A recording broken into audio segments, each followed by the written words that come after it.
सब सुन रहल छी कलुआही सँ RMP स्टूडियो के भक्तिमय प्रस्तुति।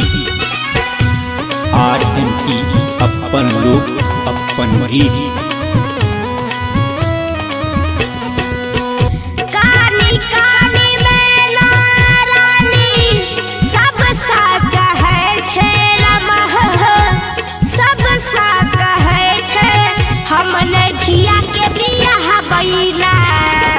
कोना गौरी के बियाह बैना बूढ़े बार लागे छे रे बताहबा। कोना धिया के बियाह बैना बूढ़े बार लागे छे रे बताहबा। कोना गौरी के बियाह बैना कानी कानी में ना रानी सब सा कहे छे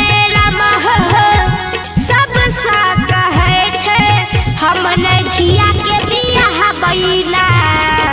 कोना गौरी के बियाह बैना बूढ़े बार लागे छे रे बताहबा। कोना धिया के बियाह बैना बूढ़े बार लागे छे रे बताहबा। कोना गौरी के बियाह बैना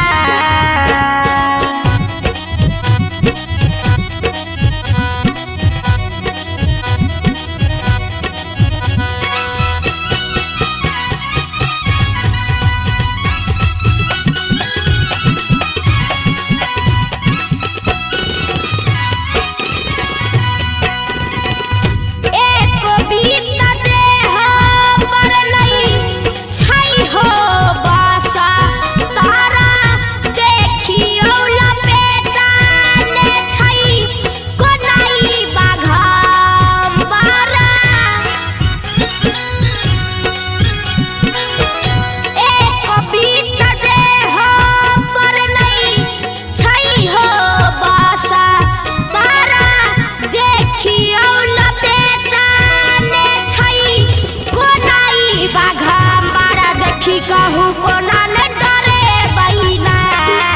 साप गरे बैना में लटकल छै रही रही फोफ छोड़ै छैना।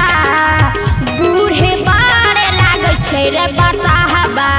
कोना गौरी के बियाह बैना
देखिए कसहब परे लैना।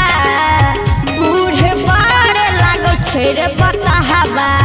कोना गौरी के बियाह बैना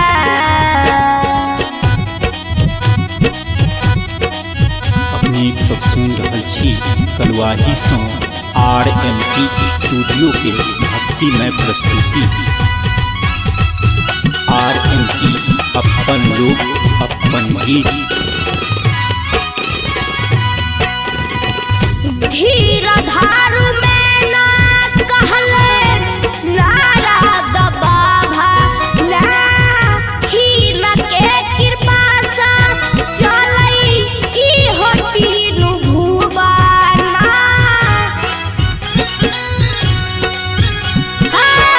धीर धारू में ना कहले नारा दबाभा ना ही न के कृपा खुशी खुशी गौरी बियाह ना देवक देव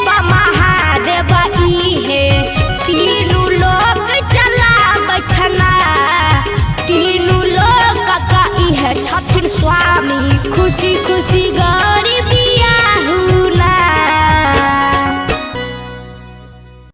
RMP स्टूडियो के लाल बटन दबाकर सब्सक्राइब करी, संगे ही बेल आइकन के दबानाई नहीं बिसरी, ताकि अपने सबक समक्ष नव प्रस्तुति अभित रहे।